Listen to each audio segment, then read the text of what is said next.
Bonjour à toutes, à tous, bienvenue à ce nouveau webinaire organisé par Diabète Occitanie sur le thème de l'alimentation aujourd'hui.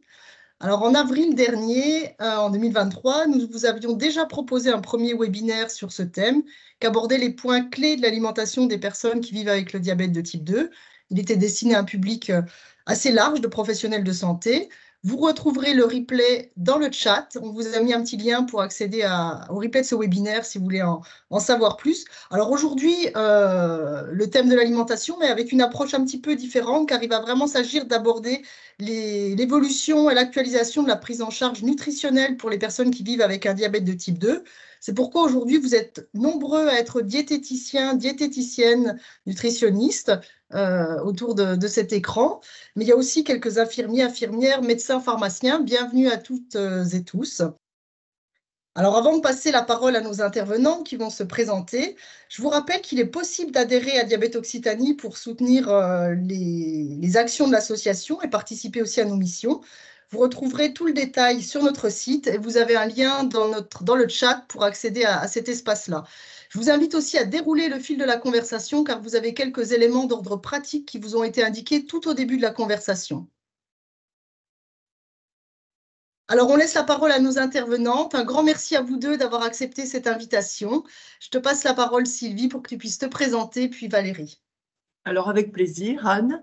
Alors, donc, je suis Sylvie Lemouzy, je suis médecin diabétologue et je vais donc introduire l'animation par Valérie du webinaire. Je suis diabétologue dans l'équipe de coordination de Diabète Occitanie et dans le service de diabétologie du CHU de Toulouse. Valérie. Oui, merci Sylvie. Donc, bonjour à toutes et à tous. Donc, moi, je suis Valérie Rossignol, diététicienne dans le service de diabétologie de Rangueil au CHU de Toulouse. Donc, c'est le service adulte. On ne va pas du tout parler de pédiatrie. Et puis, en parallèle, je suis référente régionale de la région Occitanie, de la SFD paramédicale. Donc, si jamais vous avez des questions ou quoi que ce soit, n'hésitez pas à revenir vers moi. Donc, pour le déroulement, Sylvie va faire l'introduction avec les enjeux de l'alimentation et du diabète de type 2. Ensuite, on fera un petit préambule avec un petit peu la réponse. On vous a posé une question lors de votre inscription. Donc voilà, on fera un petit point dessus. Et puis ensuite, on fera en deux parties. La première partie sur l'évolution du discours diététique et la deuxième partie qui sera plutôt sur l'évolution de la posture d'accompagnement. Et puis après, une petite conclusion avec des questions-réponses à chaque fois. Donc, je laisse la parole à Sylvie. Merci Valérie. Alors, pour introduire, voyons quelques enjeux de l'alimentation et du diabète de type 2 actuellement. Alors, nous allons voir 4 enjeux. Le premier de ces enjeux est d'ordre épidémiologique. En France, il y a plus de 3 millions de personnes qui vivent avec un diabète de type 2. Et pour se repérer à l'enquête Entraide 3, la troisième enquête Entraide, qui est sur un échantillon de plus de 9000 personnes vivantes avec un diabète, dont plus de 2700 avec un diabète de type 2 qui ont été tirés au sort. On a, pour les personnes qui ont un diabète de type 2, une moyenne d'âge à plus de 67 ans et aussi des comorbidités qui sont très fréquentes, qui sont connexes, et ces comorbidités sont connexes avec le diabète. 80% des personnes sont en situation ou de surpoids ou d'obésité pour moitié et moitié. 60% ont une hypertension artérielle ou une dyslipidémie. En ce qui concerne l'équilibre glycémique, les résultats d'Entraide 3 ne sont pas encore sortis, mais Entraide 2 montrait que 41% des personnes avaient une hémoglobine glyquée supérieure à l'objectif de 7% et que 15% d'entre elles avaient un déséquilibre glycémique franc avec une HbA1c à plus de 8%. Alors justement, pour l'équilibre glycémique, c'est un très fort enjeu, puisque comme l'a montré l'étude déjà ancienne, mais qui a vraiment fait date, l'UCAPDS, une HbA1c à 7% réduit sur 10 ans de 25% la survenue de complications microangiopathiques et de 16% celle d'infarctus du myocarde. Alors là, avec 16%, on n'atteint pas tout à fait la significativité et il a fallu attendre l'extension de l'UCAPDS ainsi que d'autres études pour montrer que, effectivement, l'équilibre glycémique protégeait efficacement contre les complications macrovasculaires et ce, surtout dans la mesure où l'équilibre glycémique était obtenu précocement, c'est-à-dire, et c'est logique, avant que ne se soient constituées des lésions sur les cibles macrovasculaires, le cœur et les grosses artères. Alors, le deuxième de ces enjeux, quel est l'impact, en fait, de notre alimentation sur notre équilibre glycémique? Eh bien, si on regarde un petit peu ce schéma, il est là pour nous montrer que, en fait, si l'on considère le cas le plus fréquent de 3 repas par jour et l'état postprandial, c'est-à-dire après les repas durant 4 heures, eh bien, on déduit facilement que nous passons la moitié de notre temps dans un état métabolique postprandial. Alors, quel est l'effet de cet état métabolique postprandial sur notre niveau glycémique et notre niveau d'HbA1c? Eh bien, en fait, l'hyperglycémie de la période postprandiale a un impact de 1% sur l'hémoglobine glyquée, et ce, quelle que soit la tranche d'hémoglobine glyquée à laquelle on s'adresse. Néanmoins, plus l'hémoglobine glyquée est élevée, moins la contribution de l'hyperglycémie postprandiale va être prépondérante dans la valeur globale de l'hémoglobine glyquée, avec un point de bascule qui, si on considère un objectif d'HbA1c à 7%, va se situer à peu près à 9%. C'est-à-dire que plus on sera globalement en hyperglycémie, mais à moins de 9%, plus la part qui revient aux hyperglycémies de la période postprandiale sera prépondérante, et à contrario, si on est dans des valeurs d'HbA1c au-dessus de 9%, alors c'est la part de l'hyperglycémie post-absorptive et basale qui va être prédominante. Alors, si on essaie de convertir un petit peu ça en glycémie, qu'est-ce que ça donne? Eh bien, il y a une étude qui a objectivé, ou deux études, que à un objectif d'hémoglobine glyquée de 7%, correspond un objectif de glycémie postprandiale après le petit déjeuner à 1,6 plutôt que 1,8 grammes par litre, et ce sur une période de 60 à jusqu'à et plutôt 120 minutes dans le diabète de type 2. Alors, voyons le troisième de ces enjeux. Le troisième de ces enjeux, c'est l'insulinorésistance. Alors, cette insulinorésistance, qu'est-ce que c'est? Son origine, elle a pour origine un excès de graisse au niveau des muscles et dans le tissu adipeux viscéral. Et cet excès de graisse va conduire à la libération en quantité excessive d'acides gras libres qui vont, pour la plupart d'entre eux, se diriger vers le foie. Et dans le foie, il va y avoir deux conséquences. D'une part, une synthèse accrue de triglycérides et d'autre part, une facilitation de la néoglucogénèse, c'est-à-dire de la fabrication, de la synthèse de glucose à partir de constituants de ces acides gras. Donc, ceci concourt à une hyperglycémie. Maintenant, si on regarde du côté du muscle, de façon physiologique, le glucose va être oxydé et va être stocké, pour ce qui n'a pas besoin d'être immédiatement oxydé. Eh bien ici, il va se produire une compétition entre un excès d'acide gras libre qui va être arrivé près du muscle de façon plus directe et ces glucoses qui sont en quantité déjà encouragée par la néoglucogénèse. Et ceci, à la fois avec le concours d'une diminution de l'oxydation du glucose et une diminution de son stockage, explique facilement que l'insulinorésistance conduit à l'hyperglycémie et la facilite. Alors, qu'est-ce qu'on va pouvoir faire? Quelles sont les solutions?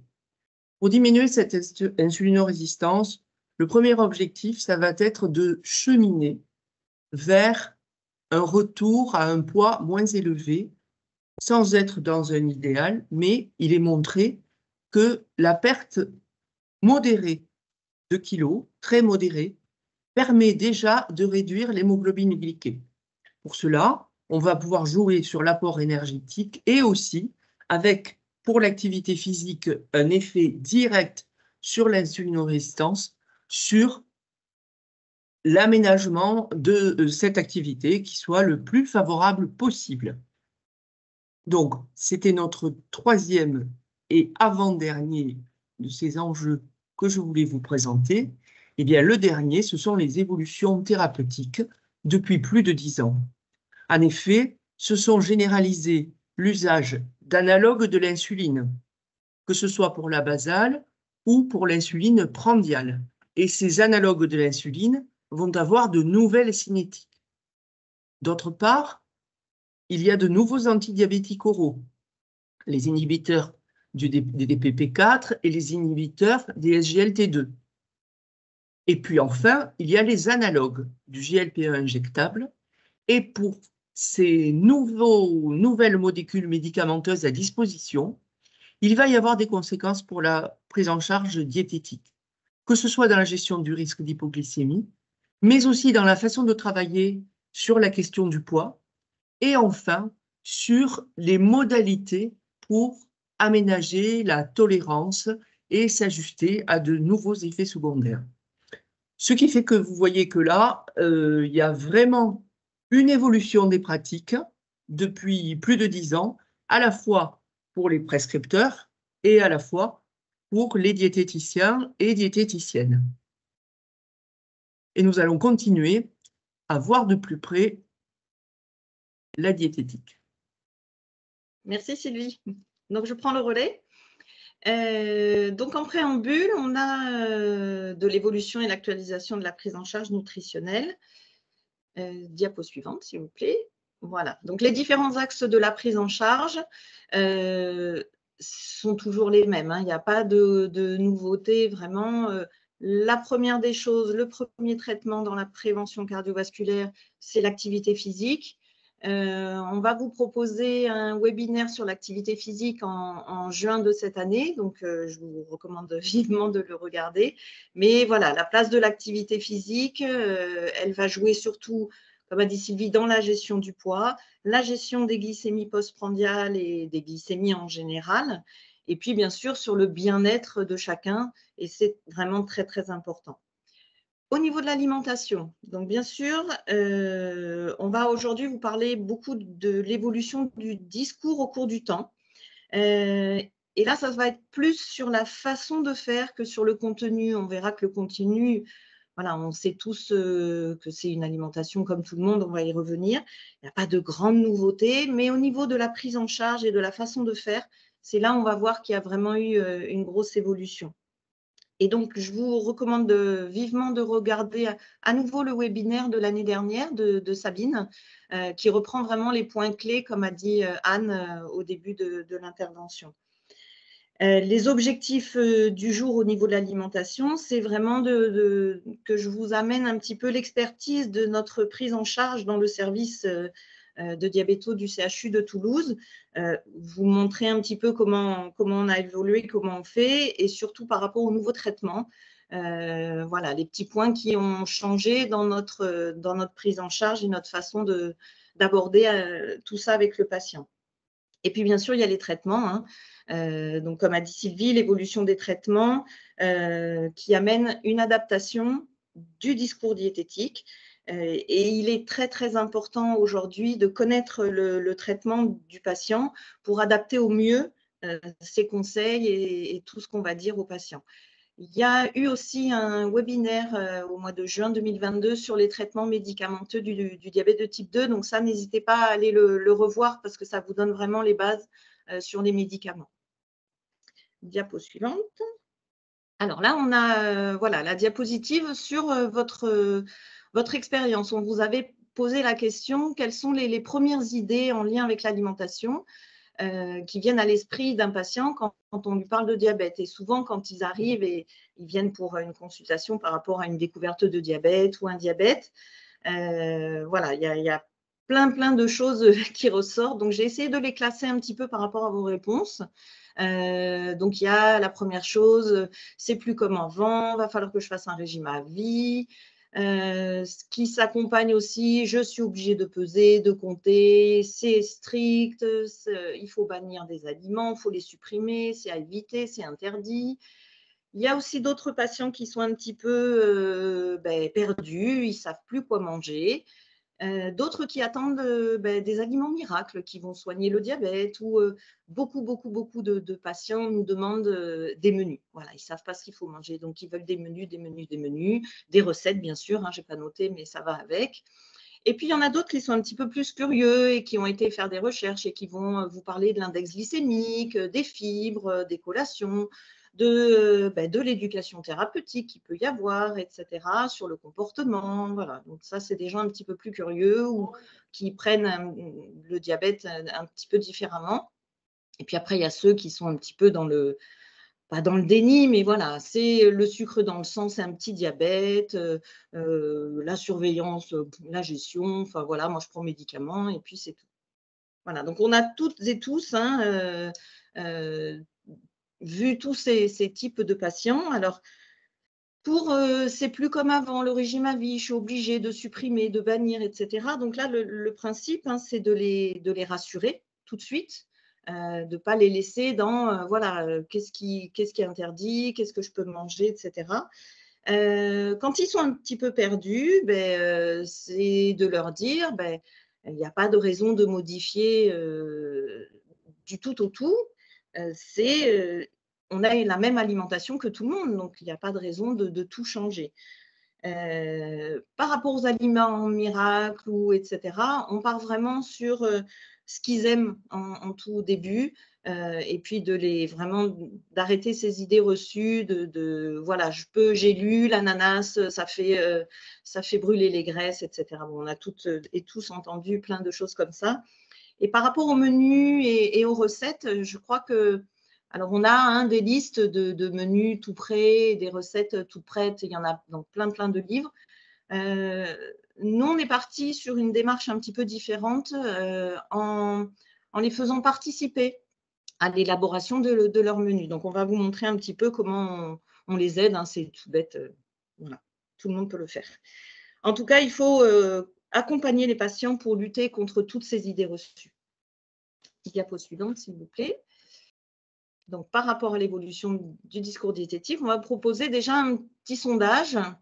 Donc, la répartition journalière, la plus adaptée pour les personnes vivant avec un diabétique de type 2, pour vous, ça serait plutôt quoi? 3 repas, 2 repas, une collation, 3 repas, une collation, 3 repas, 2 collations ou autre.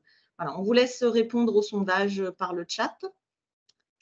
68 personnes ont déjà répondu. Valérie, je vous propose de commenter et de poursuivre.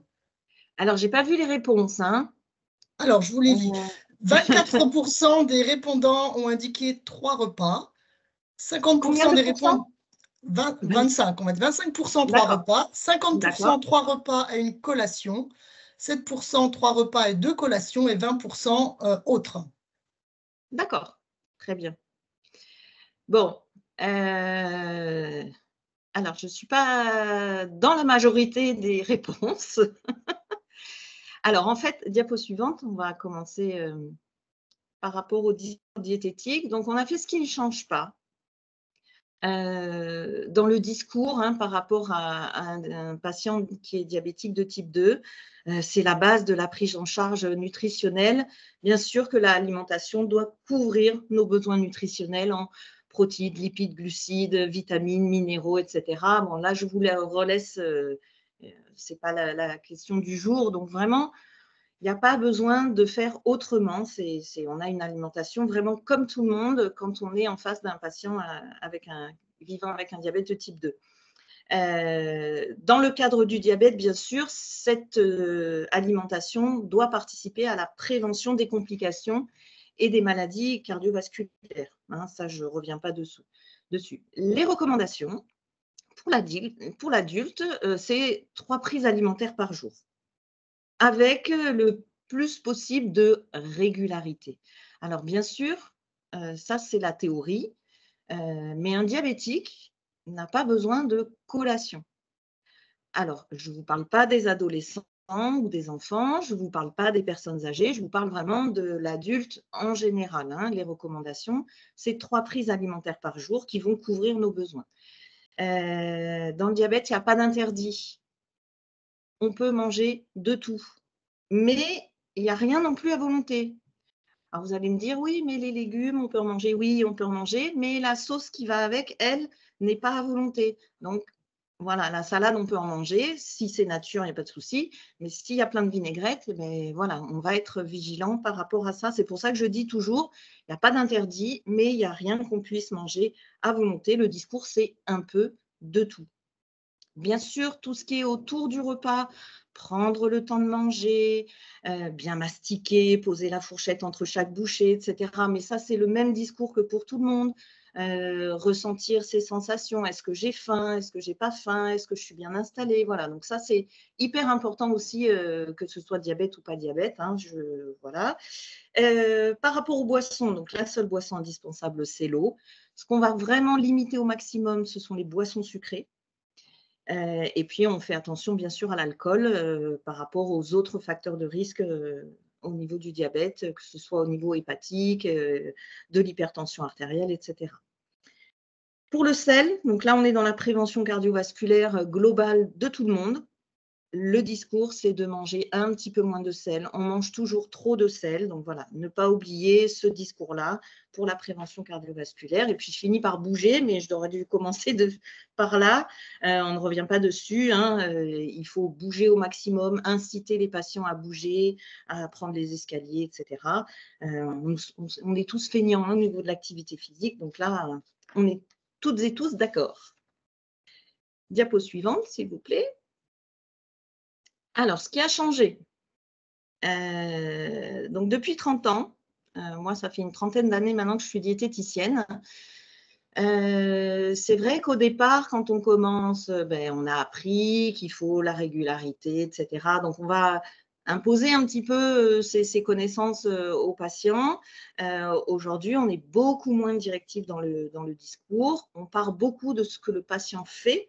Donc, on l'interroge hein, sur ses habitudes alimentaires et on s'adapte au patient par rapport à ses habitudes, par rapport à ses coutumes, ses croyances, au niveau de la structure des repas, de son rythme alimentaire. Hein, bien sûr, je vous ai dit, c'est 3 repas par jour, mais je suis d'accord avec vous.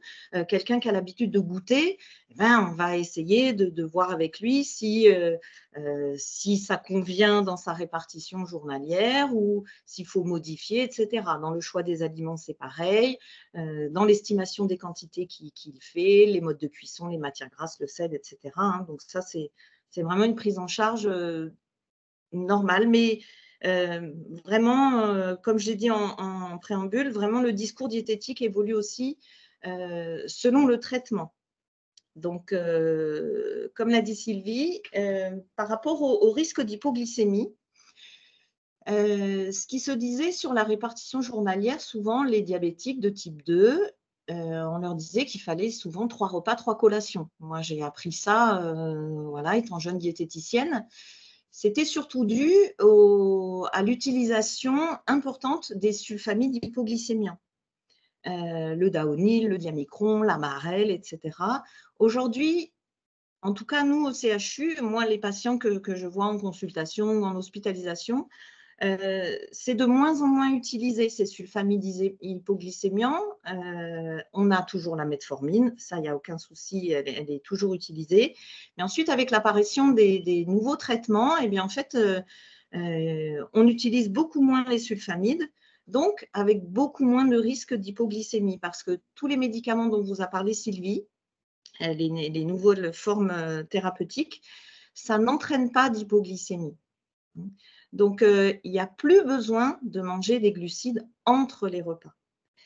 Et puis, il y a aussi le traitement avec l'insuline. Donc, quand les patients diabétiques de type 2 nécessitent une insulinothérapie, le schéma qu'on appelle basal-bolus, avec une insuline lente une fois par jour et ensuite des insulines rapides au moment des repas, eh bien là, il ne faut surtout pas manger de glucides entre les repas. Parce que si le patient mange à 4 heures, un petit bout de pain avec du fromage, par exemple, eh bien, ça nécessiterait une nouvelle injection d'insuline rapide. Et ça, le patient ne le fait pas. Donc après, à 19h ou 20h, ben, il a une glycémie élevée et on ne comprend pas pourquoi.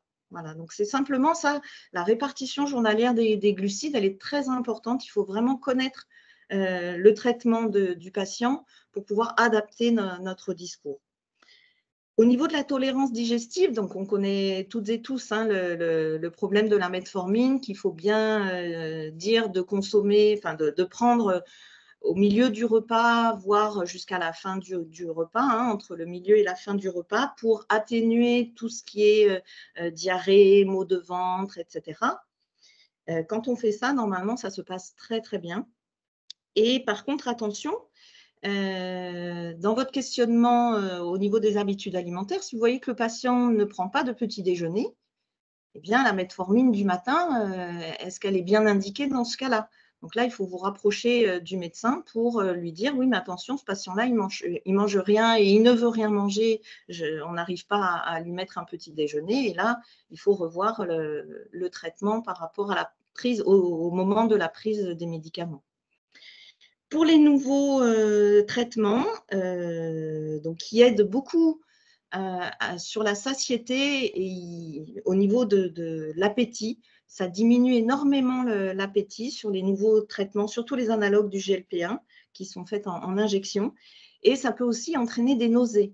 Donc là, il faut adapter surtout les quantités, le choix des aliments par rapport à ce que le patient aime et peut-être là fractionner le repas pour éviter d'avoir des grosses prises alimentaires sur un seul repas.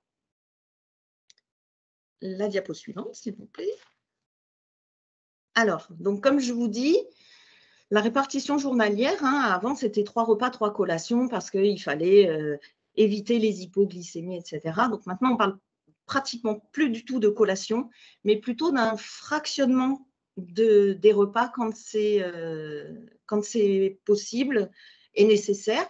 Donc la nécessité, c'est, comme je viens de vous le dire, quand il y a des nausées ou quand on mange énormément, les gens maintenant ont du mal à manger des grosses quantités, surtout quand ils sont traités par les analogues du GLP-1.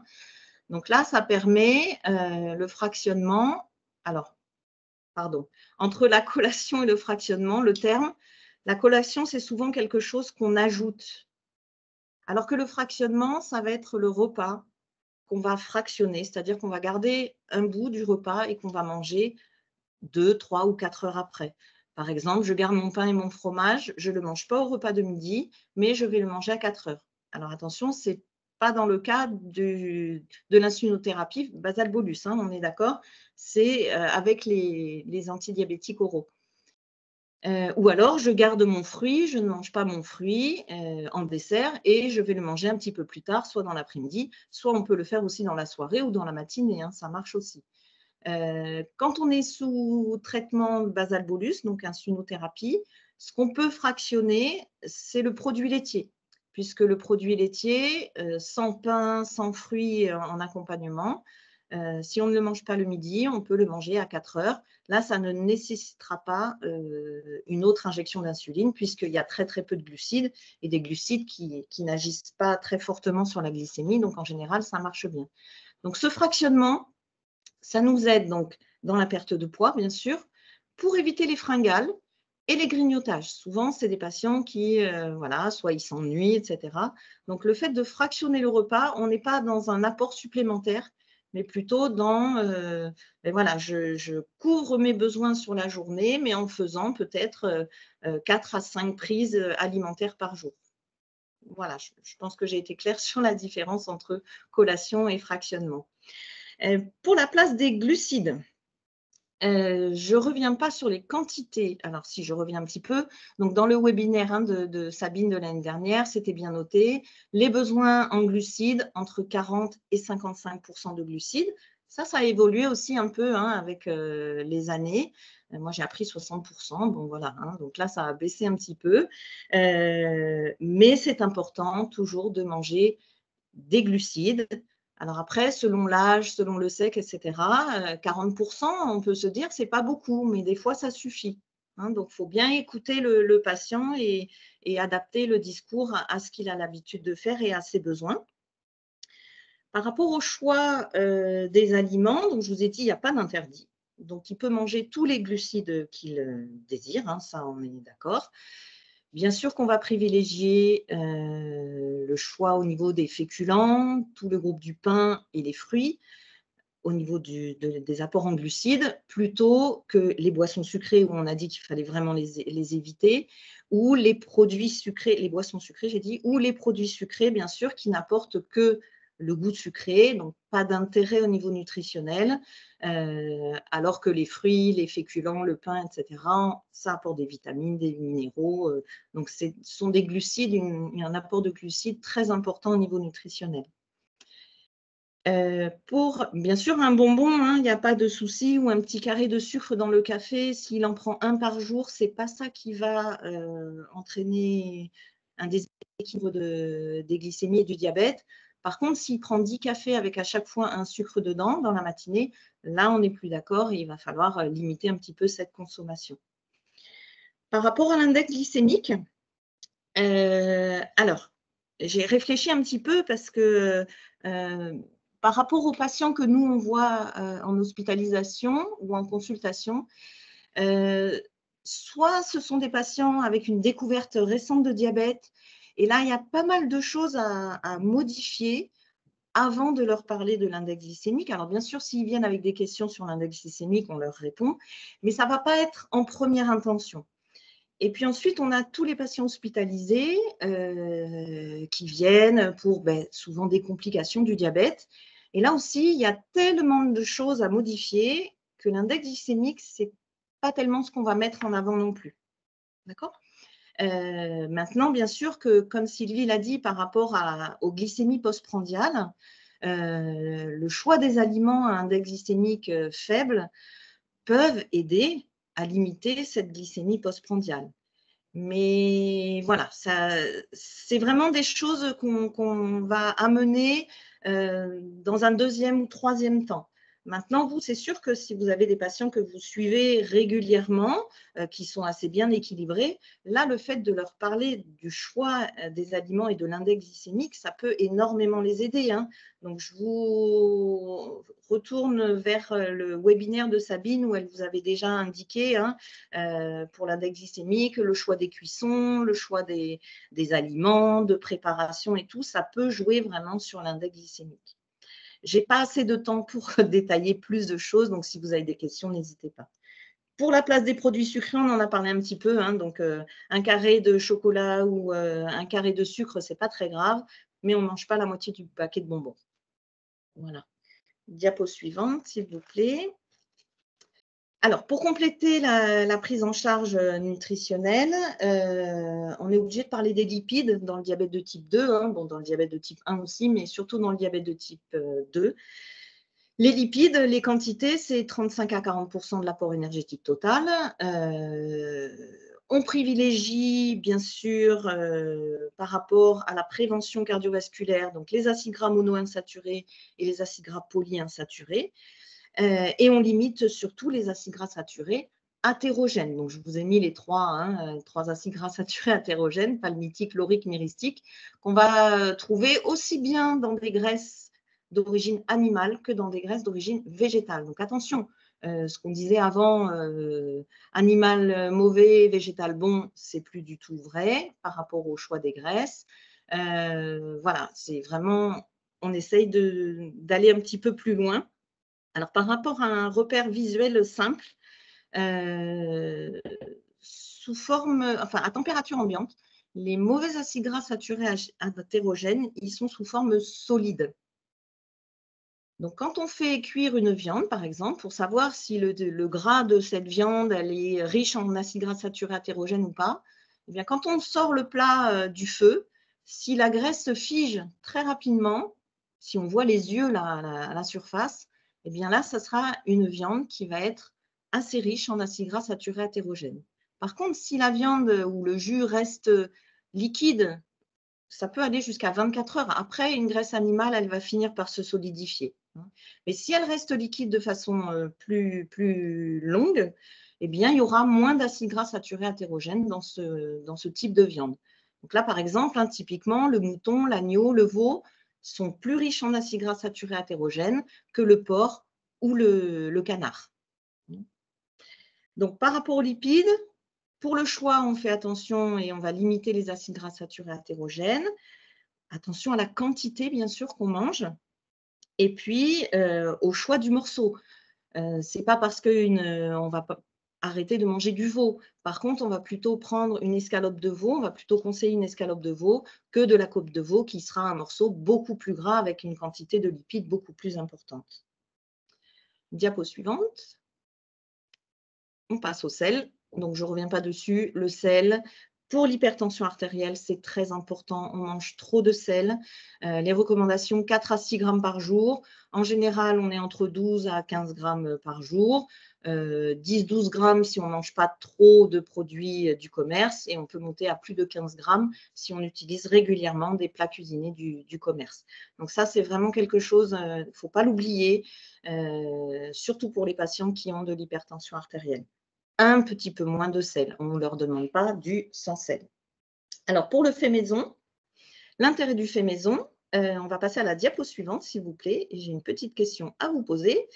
Quelles sont vos astuces pour encourager les patients à cuisiner maison? Merci pour toutes ces contributions. Valérie, je vous laisse éventuellement commenter et puis on va continuer.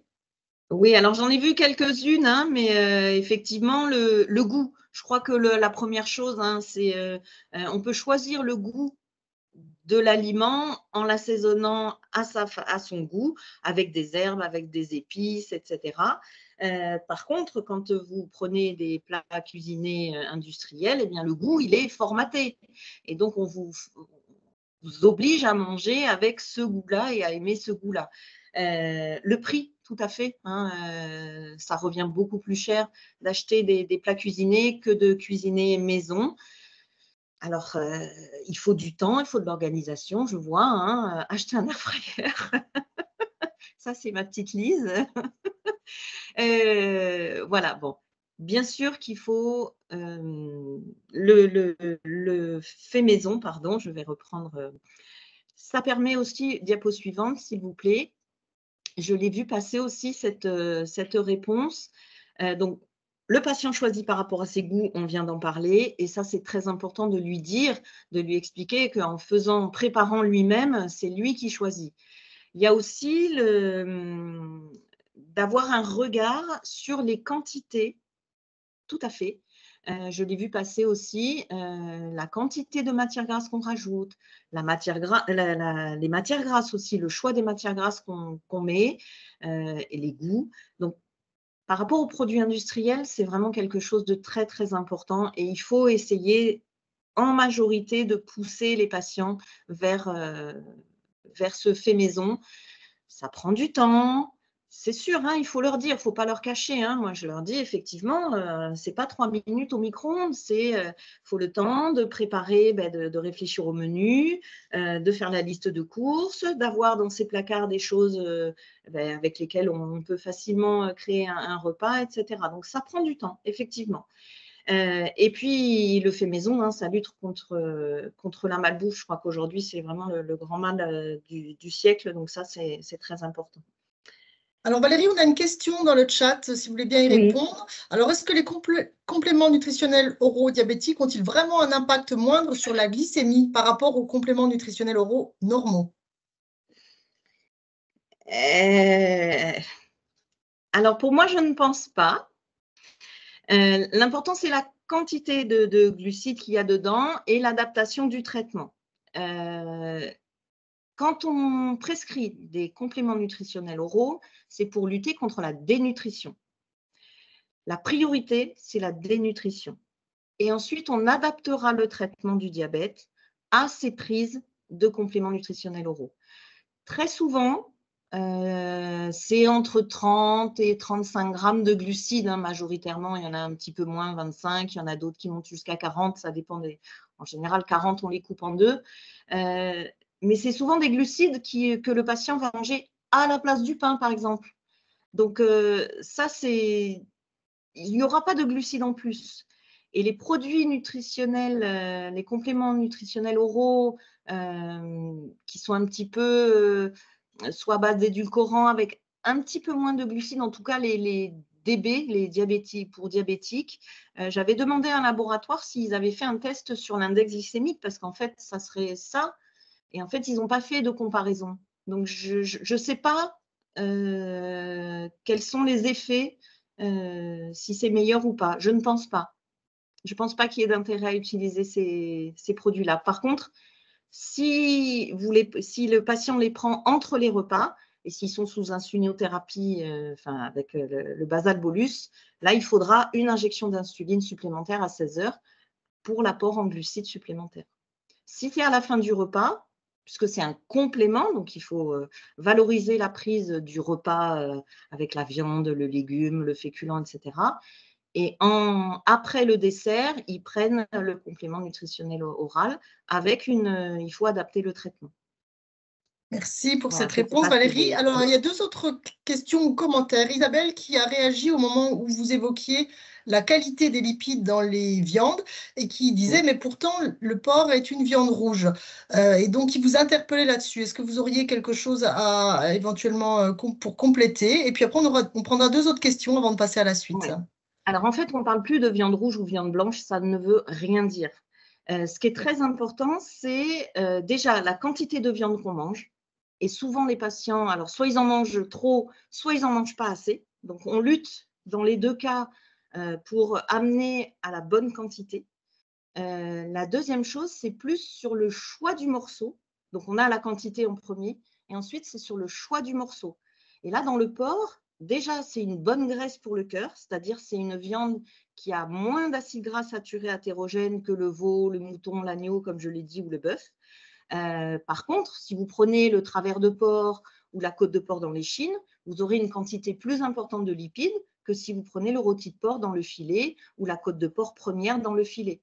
Donc, ce n'est pas une question de couleur de viande, c'est une question de choix du morceau et de fréquence de consommation, bien entendu. Merci pour ces éclairages. Valérie, encore une autre question. Alors, n'hésitez pas à interagir entre vous dans le chat sur ces aspects. Je vais remonter une question qui a amené des commentaires. Vous pouvez aussi les compléter les uns les autres. Que pensez-vous de l'intérêt d'une supplémentation en magnésium pour favoriser un équilibre des glycémies? Alors là, je ne saurais pas répondre.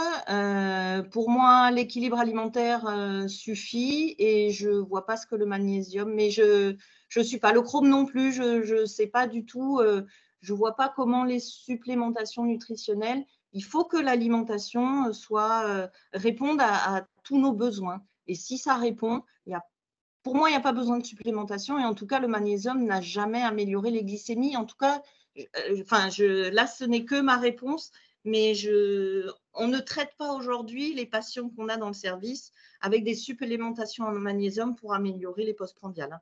Ça, voilà. Merci. Après, merci. peut-être, je ne sais pas, il faudra me donner des… N'hésitez pas à poursuivre les uns les autres cette discussion dans le chat. Et Valérie, je vous propose de continuer. Oui, bien sûr. Merci. Alors, la suite. Sur la deuxième partie, la posture, l'évolution de la posture d'accompagnement. Alors là, je vous propose un petit sondage. La diapo suivante, s'il vous plaît. Donc, selon vous, quand un patient rencontre une diététicienne, qu'est-ce qu'il attend? Alors, ça reprend un petit peu la première question, mais la plus grande attente des patients diabétiques de type 2 quand ils viennent rencontrer une diététicien ou une diététicienne ou un diététicien, je vais y arriver. Donc, je vous laisse répondre un petit peu. Qu'est-ce que vous, les patients, qu'est-ce qu'ils vous demandent? Je vois un petit peu les réponses, mais voilà. C'est vraiment, on retrouve tout ce que vous nous avez indiqué dans la question que vous avez posée lors de votre inscription. C'est une assiette type, qu'est-ce que je peux manger? Est-ce qu'il faut que je supprime le sucre? Les listes permis, interdits, les menus, je veux maigrir, voilà, tout ça, effectivement. Donc, diapo suivante. Miracle, oui. Alors, le constat, c'est que vraiment, les patients viennent avec cette idée reçue que ben, voilà, l'alimentation va complètement changer. Ils nous demandent des listes d'aliments interdits, d'aliments qu'ils peuvent manger, des menus, des recettes, des répartitions. J'ai vu passer l'assiette équilibrée ou savoir manger équilibré, etc. Et on avait souvent avant la position, après, ça arrive encore, hein, parce que il faut bien comprendre que le patient a besoin d'apprendre. Donc, la position savant apprenant ou soignant soigné, on la retrouve quand même assez régulièrement. Mais le constat aujourd'hui, c'est que ça, c'est ce qu'on apprend, c'est ce qu'on fait souvent au début de nos prises en charge. Mais aujourd'hui, la diapo suivante, s'il vous plaît. L'intérêt, c'est vraiment de tendre vers une implication au maximum du patient. C'est lui qui doit choisir, c'est lui qui doit comprendre qu'il faut qu'il change des choses, s'il y a des choses à changer. Des fois, il n'y a pas grand-chose, hein. Donc, à l'aide de l'entretien motivationnel, bien sûr, on va pouvoir le faire avancer sur le comportement, les sensations alimentaires, etc. Mais voilà, il faut impliquer le patient au maximum et éviter cette position savant apprenez. Donc, oui, il va apprendre des choses, mais l'important, c'est que quand il sera chez lui, tout seul, qu'il soit capable de faire. Diapo suivante, s'il vous plaît. Donc, la posture d'accompagnement, aujourd'hui, c'est vraiment partir de ce que fait le patient. Je me répète un petit peu, mais c'est vraiment important. On n'est plus du tout dans les directives j'ai le droit, j'ai pas le droit, d'imposer des menus ou des recettes. C'est vraiment prendre le patient et c'est à lui de choisir. Donc, il faut valoriser et mettre en avant ce qui fait de bien ou ce qui est adapté pour sa santé, pour son traitement. Il y a des choses qui font très, très bien et ça, il faut le valoriser et l'encourager à poursuivre. Et puis ensuite, il y a toute la partie de convenir avec lui ce qui pourrait faire évoluer. Et ça, c'est lui qui décide et là, il est vraiment acteur. On aura une meilleure adhésion. Et puis surtout, s'il comprend l'intérêt de le faire, s'il comprend son intérêt à le faire, eh bien, il va le mettre en place beaucoup plus facilement. Donc, diapo suivante, par rapport aux outils. Donc là, voilà, hein, je remets le patient doit être acteur, l'interpeller, le questionner, le mettre en situation, prendre appui sur ses connaissances aussi. Hein. Ils connaissent beaucoup de choses, donc il faut s'en servir. Et puis, l'accompagner dans ses objectifs. Alors là, souvent, on dit c'est 3 objectifs maximum. Et moi, je pars toujours avec une sur l'activité physique obligatoirement. Et ensuite, les 2 autres, ça peut être simplement de manger lentement, de prendre le temps de manger, de poser la fourchette ou de travailler sur ses sensations alimentaires. Est-ce que j'ai faim au moment où je passe à table ou est-ce que je mange parce que c'est l'heure de manger? Bien sûr, l'apport en fibres, donc ça, on insiste beaucoup. Un légume, on peut commencer par un légume par jour si un patient n'en mange pas du tout. De limiter la consommation des graisses cuites ou des plats cuisinés du commerce. Si un patient mange tous les jours parce que pour lui, voilà, il n'aime pas cuisiner, il n'a pas le temps, etc., c'est d'aller vers un jour sur 2, d'aller préparer des choses ou le week-end, de préparer des choses à l'avance pour la semaine, etc. Et ensuite, s'ils font vraiment tout bien, là, on va passer sur l'index glycémique, le choix des aliments. Est-ce que tel type d'aliment ou la façon de le préparer ou de le cuire, ça va peut-être améliorer un petit peu l'index glycémique du repas. En tout cas, il faut une notion de faisabilité. Il faut que ce soit pratique pour le patient, que ce soit lui qui décide et que ce soit faisable pour lui. Diapo suivante. Donc, les outils. Donc, je vous ramène à la boîte à outils de l'association Diabète Occitanie, hein, où il y a plein de choses qui peuvent aider le patient.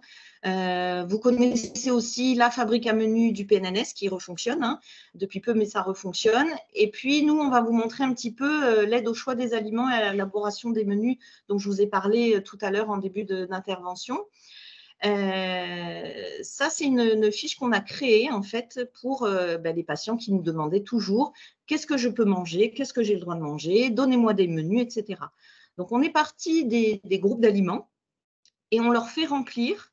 on sort hein, de la chambre ou en consultation, on leur dit d'essayer d'y réfléchir à la maison et de noter par groupe d'aliments, les aliments qu'ils aiment dans chaque groupe. Et ça, on parle de ce qu'ils aiment et ce qu'ils ont l'habitude de préparer et ce qui est facile pour eux à préparer. Voilà, c'est les 3 choses importantes dans chaque groupe d'aliments.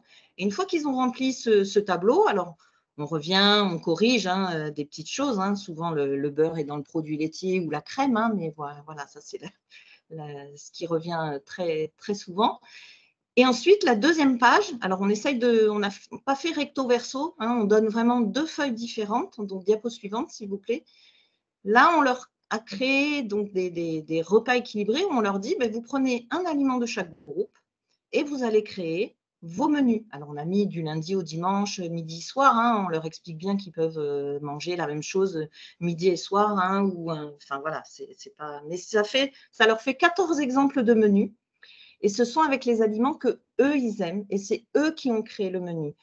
Donc là, on est vraiment dans le patient est acteur de sa santé, c'est lui qui choisit. Et là, on sait qu'il va aller faire ses menus. Et on l'a aidé et il a compris la structure des repas, tout seul.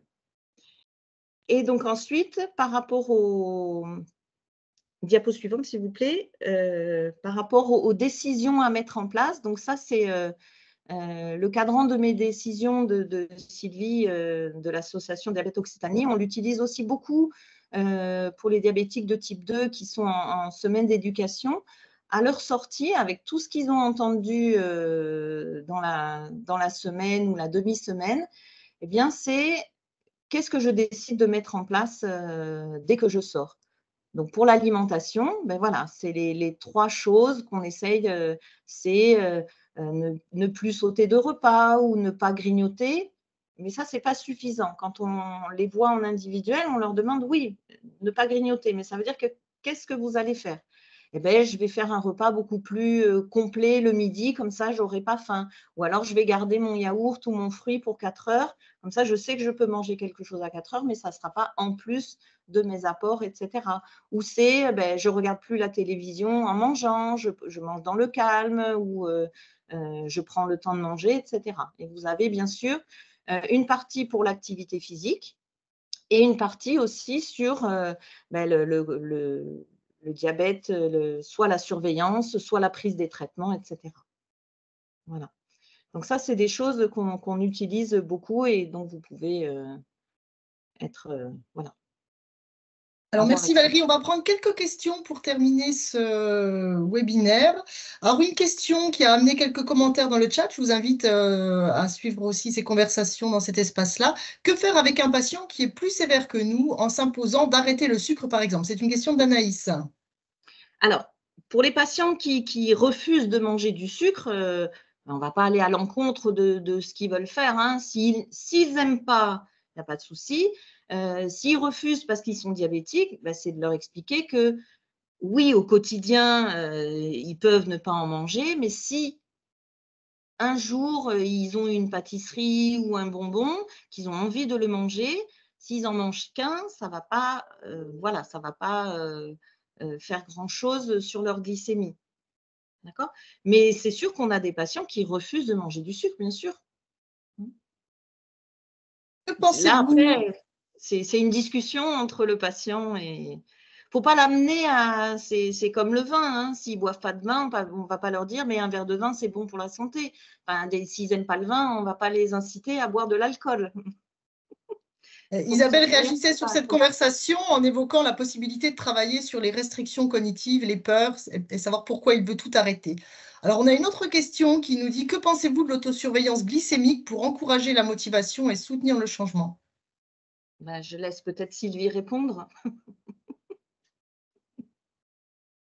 Ton micro, Sylvie, s'il te plaît.